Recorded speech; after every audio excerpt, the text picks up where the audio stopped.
A very good morning to you at home, to former Newcastle and Bournemouth midfielder Dan Gosling and to Michael Bridge. Only one place to start, and that is with Benjamin Sesko. It could be a crucial day. Manchester United isn't acceptable, but is moving in the right direction. It does seem like Leipzig and the player are just waiting for that to be done. I literally said 2 minutes ago, Newcastle can't do any more. And that's how they will be feeling, and they'll be disappointed hearing this.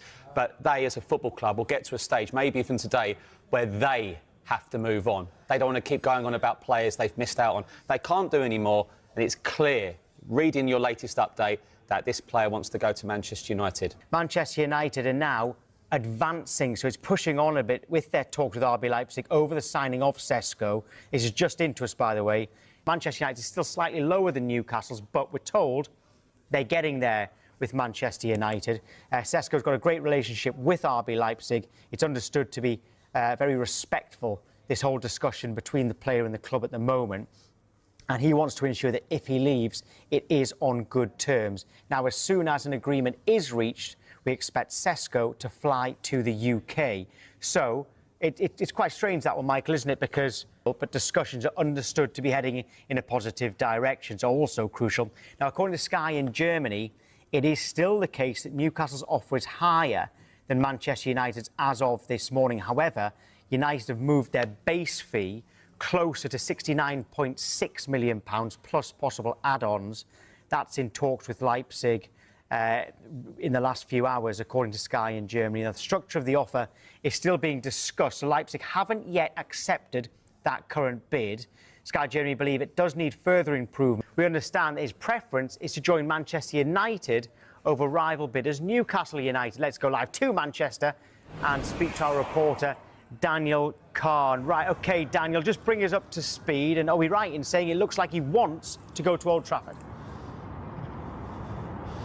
Yeah, good morning, Tom. I mean, this has turned into one of the sagas of the summer for Benjamin Sesko. I mean, yesterday was a bit of a roller coaster of a day, wasn't it? We know how keen Newcastle United are in terms of trying to sign Sesko, and they upped their bid yesterday to just under £70 million plus add-ons for the Slovenian striker. Then the question was, well, what would Manchester United do in reaction? And it was always somewhat understood that they would only formally enter the race if they had any indication that Sesko's preference was Old Trafford in terms of his preferred destination, and everything indicates that they got that feeling, because they then entered the race a bit of under Newcastle's, around £65 million plus add-ons.